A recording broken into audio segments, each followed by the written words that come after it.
Techniquement, c'est le très haut niveau.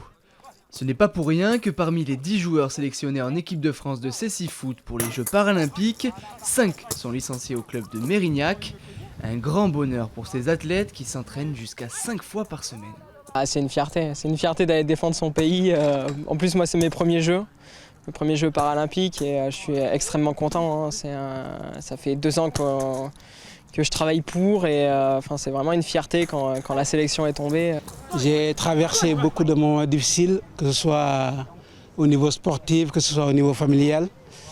Donc du coup, quand on a pu traverser tous ces obstacles, quand on est arrivé à ce stade, on ne peut qu'être très satisfait.